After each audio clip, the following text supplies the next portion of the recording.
bring high school football to you, the president and CEO of Consumers Energy, Garrick Rochow. Hi, Garrick. Hey, Bart. It's good to be here today. Yeah, in person for a change. In person. And I didn't know this, bringing high school football today as well. Thank you for that. Yes. Yeah, Consumers Energy, a big part of our high school football as a sponsor. Plus, you lend one of your team members, Josh Brigette. Yes, he's out there. Team. Yep. Absolutely. Josh does a good job of that. I wish more filming in Stockbridge, though. I'm biased there. That's true, yeah. I'm biased there. My son's on the field, so. Well, I think we've seen your son. I think he's a runner too, isn't he? He was. My daughter's a big runner. All right. So yeah, but he was, and now he's flipped really to football. Okay. Well, good luck. Yeah. Good luck to the Panthers. So you started your job as CEO. Of course, you're consumers for many years, but took over as CEO. I didn't realize this 1 month before the pandemic, right? Well, no, actually in the midst of the pandemic, December of 2020. And so we were still working our way through the pandemic and what it meant and how to navigate through, a whole host of things. So it's been, that gives you an idea how we've all lost track of time, really. Yeah, there was like a big gap. I feel like what happened to like 3 years. I don't know where it went, but yes, there's a big. It was a challenging experience for all our coworkers, and they did amazing things during the pandemic to continue to deliver service for our customers, electric and gas, and all our office team. And so I'm really proud of what we did during the pandemic, but it certainly was a trying time. Yeah, and not just the pandemic. And I heard you give a talk a few months ago about all the challenges of that first year: the pandemic, social unrest and injustice. We also had, the political divide, sure. The storms. We had like a record year for storms. Yes. And so maybe there's a reason I'm kind of forgetting about it because there was so much. There was so much during that window. Maybe that's a good reason to forget the pandemic, but. Just the things that were thrown at us from the pandemic itself, from some of the social related issues, some of the political divide, the storm activity.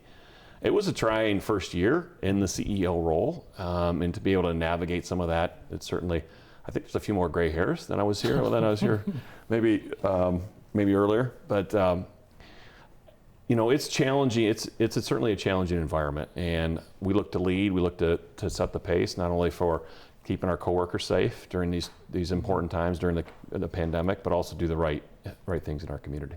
A lot of the things that you've done as far as right things in the community have been supporting people with food, with money, with services.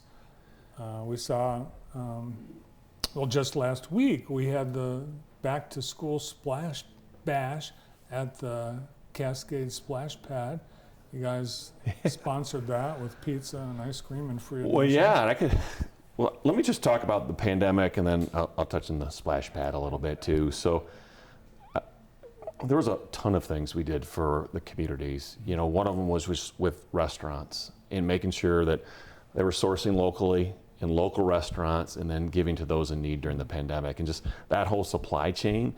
Make sure small businesses, their producers were here, and then we were giving to those in need in the community. Mm-hmm. That's just one avenue of that. We doubled in many chambers across, Chamber of Commerce across the state. We matched gift cards. So if you went and bought $25 worth of gifts to buy downtown, in this case, downtown Jackson, we'd match it with another 25. So it was a variety of things that we did throughout the pandemic to make sure businesses could thrive, or at least survive, maybe is the more important word there than thrive. But help people get through that important time. And then fast forward today, when some of the pandemic is behind us, certainly an endemic when it comes to COVID, but we're able to do a lot more things than we were able to. And so the splash pad is a great example. So just last Friday, we opened it up free to the public. We served pizza. I think there was 800 slices of pizza, 600 ice cream cones. I'm like, I want to see what 800 pizza boxes or 800 pieces of pizza looks like. How many pizza boxes is that? There's a few of them. Oh, right there it is. Yes. There's part of the team there, Yeah. and their daughters. So that's awesome. So that was a great event. Yeah, so literally millions of dollars with the Our Town, all the other things that you did right here in Jackson. I think Jackson a big beneficiary of Consumers Energy because it's your hometown, company's hometown, and I think we got, and that's I think something that's fairly new in the last 5 or so years, where the company is devoting more to the hometown. Yeah, well, we've got an amazing community here in Jackson, and just even coming up here with Bright Walls. We're a big sponsor of Bright Walls, the Jackson Young Professionals Group that's putting that together. I know they're in their final year, and this is the final finale, and certainly everybody should turn out for that great event. But just another example of a great group in the community, the Jackson Young Professionals. They're doing all the heavy lifting, and we're behind that with sponsorship and financial support to make that happen. And what a great event here in our community. We also think about in other ways in terms of economic development and growth. We're active with the Anchor Initiative and the Enterprise Group, which is focused on economic development across the county. Those are all important pieces of how we really cherish this community. Yeah, Clay was here the other day, and he said, make sure you ask Garrick about Bright Walls because they know that you and the company are big supporters and sponsors of Absolutely. Bright Walls. I'm looking forward to all the events and all the music. The Verb Pipe, and they got a Beatles tribute band on Sunday. I'm gonna go. I'm excited about the concerts as well as the beautiful walls. They all look great, and I think we're gonna be. I think once we get through Bright Walls, we're gonna look back and say, oh my gosh, we thought Bright Walls was cool, but what they are planning for the finale, it's all a lot of it's top secret. So I wasn't probably what I was supposed to say. The Beatles tribute band. No, you can. Okay, say that, I can say that. I didn't know if I was letting a secret out. No, I think that's been released. So all this time in your helm of the company, we've had a lot of big news in energy and the ways you create energy, distribute energy, and the way this state uses it. And a big initiative, your clean energy plan. You've actually accelerated the benchmarks and milestones of your plan in a couple ways. You're going to be cleaner sooner. Coal, you're going to stop that sooner than you originally planned. Sure. And getting more support through charging stations, rebates and incentives for electric vehicles.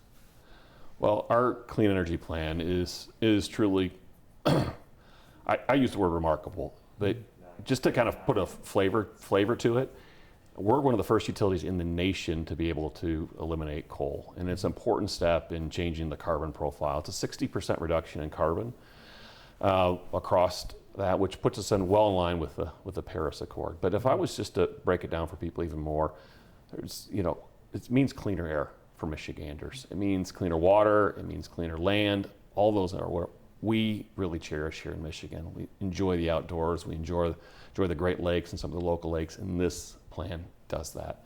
And often I get the question okay, if you don't have coal, is the grid going to collapse? And the answer is no, it's not going to collapse.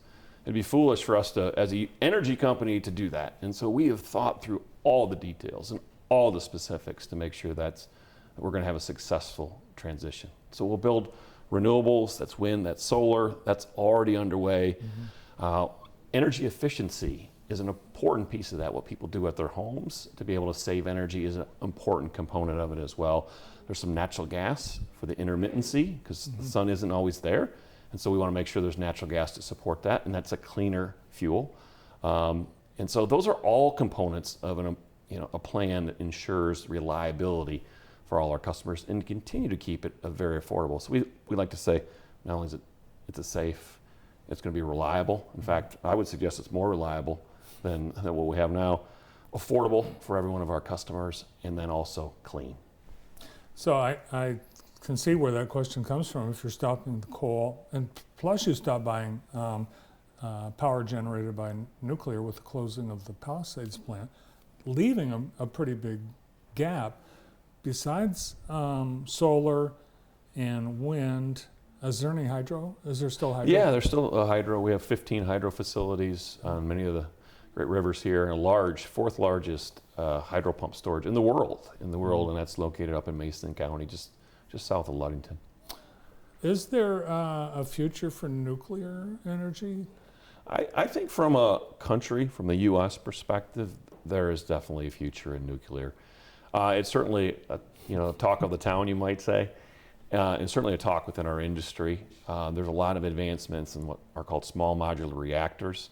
Mm-hmm. There are 10 or 12 companies that are doing early work. There's one company in Wyoming right now who's starting the process of early construction. Don't have the permits yet, but intend to build that, and that'll be serial number 1. You're starting to see some of those first pilots. I think as soon as you see serial number 1 and 2, and there's some of those bugs worked out, that's a bad thing to say with nuclear, but when there's a repeatability to the safety and reliability of nuclear in the small modular reactors, you'll see that grow across the U.S. I don't anticipate that to the 2030 timeframe, but now we have a solid plan that ensures reliability and clean energy for our future, and nuclear will play a role down the road. Yeah, and it really does differ state by state in terms of acceptance of clean energy, and the future of nuclear. I think in California it's a whole different landscape. In terms of clean energy, though, you need the buy-in of manufacturers here in the state, the government, the state of Michigan. Mm-hmm. What are some of the things where you're working with, say, the big three or state government in making sure that clean energy is going to be in demand and wanted by those people? Well, one of the things, we're getting a lot of pull. We're getting a lot of pull from the state of Michigan. We're getting a lot of pull from large companies for renewable energy. We just literally put a contract in place here. We had the announcement here a week or so ago on there's roughly 1,300 state buildings, and for us to provide renewable energy as part of those state buildings. And so, again, that was an ask by the state of Michigan. We've done a similar with General Motors and with Comcast, and there are others, a long list of other companies that are participating and want renewable energy because they've made their own sustainability commitments as part of their profile, and so we see it more as a pull. I would also offer this. We are involved in a lot of economic development work across the state, and you've heard it from battery manufacturers or semiconductors or others, and there's not a single one of those companies that are considering Michigan that's not asking the question, how can you provide me renewable energy? And we're able to do that. That's the great thing. And so we've really positioned well for this transformation that we're seeing as part of our clean energy plan. And I would imagine, it seems like there's a movement in investors to be investing in companies that are making a commitment for renewable energy and clean energy, and have a mindset about global warming and being more protective of the environment. And I would imagine investors of Consumers Energy, there's a group as well. So I'll give you an outside story. I was having a conversation with a manufacturer here in Michigan, and they were participated in 2 requests for proposals. And they lost both of those 2 requests for proposals, but they lost them because their facility, their manufacturing facility, was not 100% renewable energy. And so that supply chain is asking for those renewable energy as part of the product mix. And so the good thing is we're able to meet the needs of that manufacturing facility, so that supply chain can work, and so they can win those important requests for proposals. And so that's an important piece. The same thing is true with our investors. There's a movement across this country, frankly across the world, and there should be, to reduce our carbon emissions because of the impact it has to the climate. And so we are taking large steps, as I said, one of the first in the nation to be able to do that. And so our investors are asking for it, our customers are asking for it, and we believe we're really doing the right things for the planet when it comes to climate change. Yeah, that's cool. I mean, first in the nation right here in Jackson, Michigan. Yeah. Also, you're making huge strides in laying the groundwork to electrical vehicle transformation, the infrastructure, where I guess charging stations, the cart comes before the horse in that, because I think there are a lot of people that are afraid that, if they get an electric vehicle, where are they going to plug it in? I call them flowers. These EV chargers are popping up everywhere. It's like springtime. But let me just put some facts out there. 90%. So we see all the electric vehicles across our system. We work with the Secretary of State. We know how many vehicles on our system. We also see because they charge, and we can see that.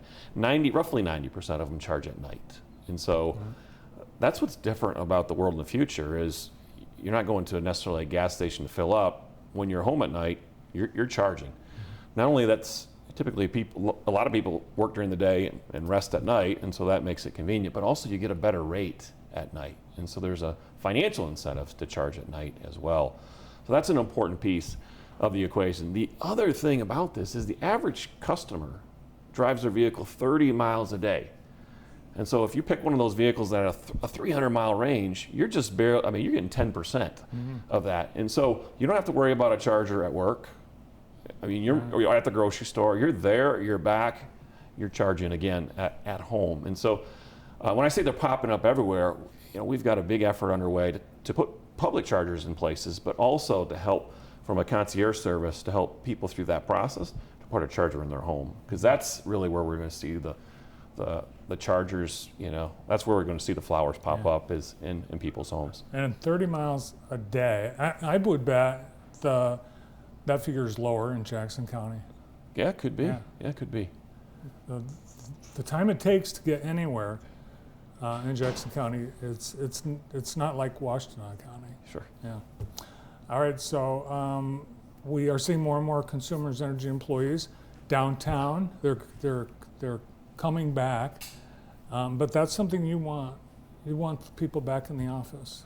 Well, the way we've talked about it, and I'm just full transparency, I think the pandemic changed a lot of things, and one of the things that it has changed is kind of the traditional 5 days in the office piece, and so that is different. But we are certainly encouraging people back in the office to participate in a lot of different events, meetings, leadership discussions, problem solving.